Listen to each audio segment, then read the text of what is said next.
Bonjour à tous, donc dans cette vidéo nous allons voir ou revoir comment supprimer des parenthèses précédées d'un signe plus ou précédées d'un signe moins. Tout d'abord, les parenthèses précédées d'un signe plus. Pour expliquer la méthode, je vais faire une copie de mon expression. Première étape, on s'assure que tout le monde a un signe dans les parenthèses. Moins 5a, on a bien le signe moins devant le 5a, plus 4, on a bien le plus devant le nombre 4. Donc tout le monde a bien un signe dans la parenthèse. Deuxième étape, on supprime le signe plus qui était devant la parenthèse. Troisième étape, on enlève les parenthèses. Quatrième étape, on garde les signes des termes qui étaient à l'intérieur des parenthèses. Moins 5a reste moins 5a, plus 4 reste plus 4. Bien sûr, une fois que les parenthèses ont été supprimées, il faut penser à réduire l'expression obtenue. Deuxième exemple, toujours dans le cas de parenthèses précédées d'un signe plus. Encore une fois, je vais utiliser une copie de mon expression pour expliquer les différentes étapes de la démarche. Première étape, on s'assure que tout le monde a un signe dans les parenthèses. Ici, nous avons 8x, devant nous n'avons pas de signe. Il faut penser que 8x, c'est comme si nous avions plus 8x. Ce plus n'est pas nécessaire, mais il peut être utile de le rajouter. Pour le 4, moins 4, pas de souci, le moins est bien apparent. On peut donc passer à l'étape 2, c'est-à-dire supprimer le plus qui est devant la parenthèse. Et l'étape 3, supprimer les parenthèses. On garde les signes des termes qui sont à l'intérieur des parenthèses, donc le plus qui était sous-entendu ici devant le 8x reste bien plus 8x. Ce plus n'a rien à voir avec celui qui était devant la parenthèse qui a été effacé ici. Le moins 4, lui, reste bien moins 4. Encore une fois, lorsque les parenthèses ont été supprimées, on pensera à réduire notre expression.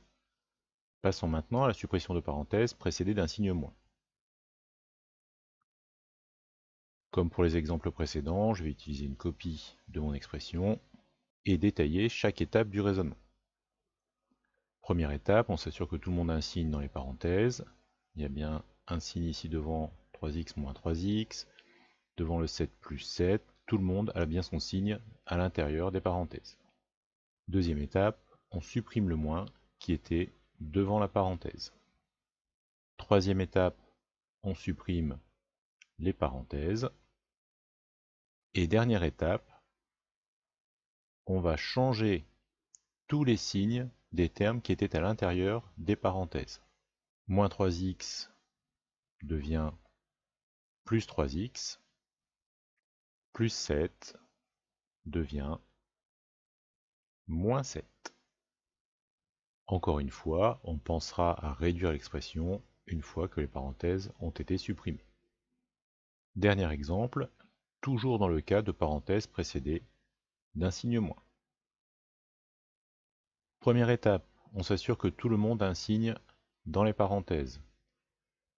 Devant le 6x, on peut rajouter plus 6x. 6x est considéré comme étant positif. Pour le 7, pas de problème, il y a bien le moins devant le 7. Donc tout le monde maintenant a bien son signe dans les parenthèses. Étape suivante, étape 2, on supprime le signe moins qui était devant la parenthèse. Ensuite, on enlève les parenthèses. Et on va changer les signes des termes qui étaient à l'intérieur des parenthèses. Donc le plus 6x que l'on a rajouté va devenir moins 6x. Et le moins 7 va devenir plus 7. Encore une fois, le moins qui est ici devant le 6x vient du plus 6x pour lequel on a changé le signe. Et ce moins n'a rien à voir avec le moins qui est ici devant, qui lui a tout simplement été supprimé. Encore une fois, maintenant que les parenthèses ont été supprimées, on pense à réduire notre expression.